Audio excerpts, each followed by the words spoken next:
Hello everybody, this is the Bar Zone, and today we're going to talk about Missing Person Catalano, crime of opportunity, and go over miscellaneous events, people he hung with in the neighborhood, and hopefully I could attract some of these people. Poor little Missing Person Anthony Catalano, he had pretty baby blue eyes. He went somewhere and somebody did something from the neighborhood.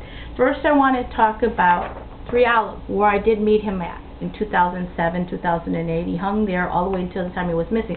See Lou on top of this bar, in Noridge. I also want to let you know that I'm wearing Daily Herald, the newspaper.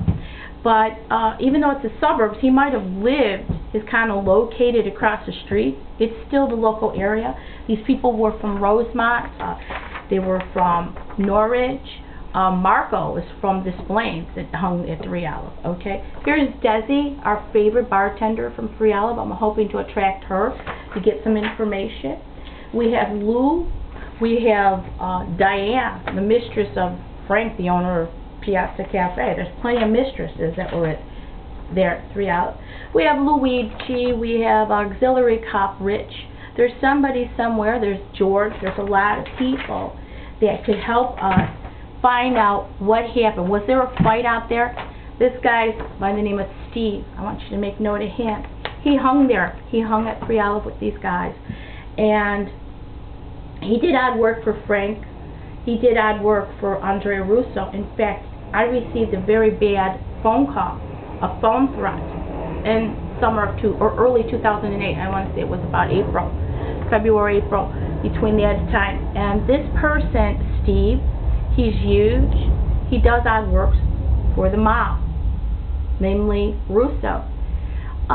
It said something. He acted like a black guy. He has a voice of a black man. Southside. This is Leroy. Aren't you the one with the tight little ass that I saw at 3 Olive? That he said that.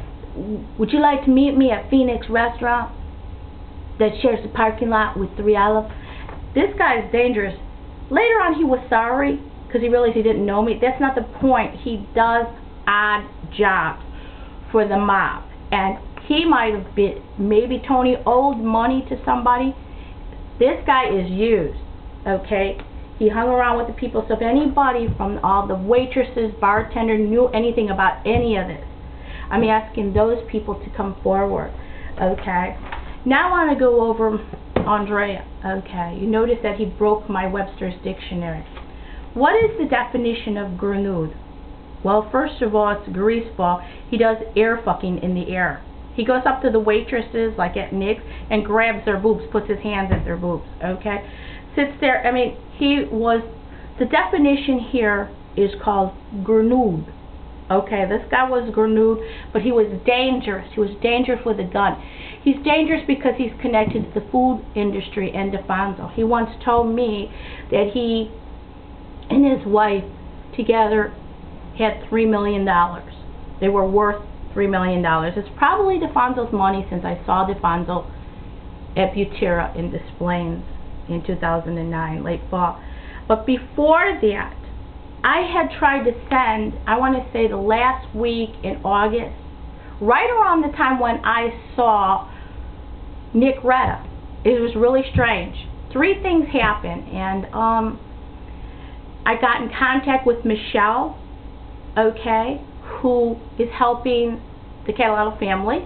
Maybe have nothing, or somebody's watching her, because she received phone threats in Facebook that why are you helping him when he owes money, okay?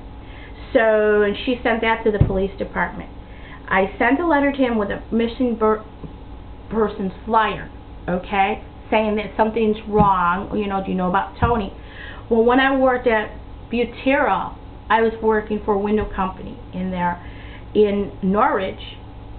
I was receiving phone calls. People were, well, not people, Russo had his wife or somebody call the desk and said that I was sending letters to him. Thing is that why would you do that? Why would you expose yourself? I'm sitting there sending a missing person flyer, okay? So then about a month later, I sent another one because I had saw Nick Retta in this getup, It's an Italian leather, Italian flag jacket on with this Italian hat. Because I had saw Spike, who originally I thought was more dangerous. He was sitting with Tony Catalano, and Tony Catalano was going into shock. Well, when I saw him, he seemed sincere. He was crying. Okay, so to tell Spike that I saw this Nicoretta. Something sneaky and sneakyville. Okay, something's going on. Also, I want to bring to your attention this little folder here. It says career opportunities with drug enforcement. You notice one thing is that when I went to this career fair and picked up this flyer, it says DEA spans the globe. They're looking for officers and stuff. When I was talking to him about grocery stores, and he just jumped back. Well, it's so funny that I was talking about grocery stores to this Russo guy, and he jumps back when you say detective, right? And he gets all scared and paranoid. Whatever's going on out there, okay, I'm looking for people to come forward, okay? Another thing I wanted to mention, I want to go into my criminology today, and if you want, you can go yourself into Butera in Noridge and ask them, did anybody ever call there looking for me, okay? And you will see I am not lying to you, okay? This is called criminal profiling. What Russo is a criminal.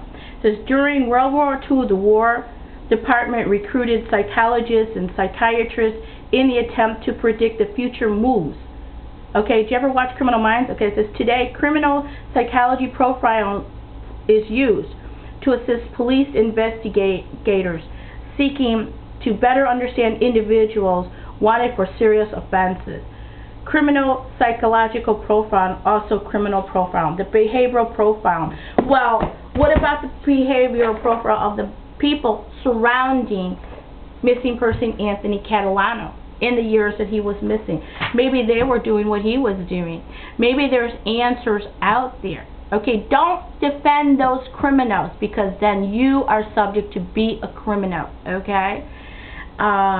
This is Bar Zone, and remember that missing person Anthony Catalano is still missing, and nobody knows exactly what happened, but I'm looking for people from 3 Olive, the bartenders, waiters, managers, anybody that saw Sal the doorman, anybody, El Salute, anybody that knows something to come forward. Do your civic duty and make the right decision.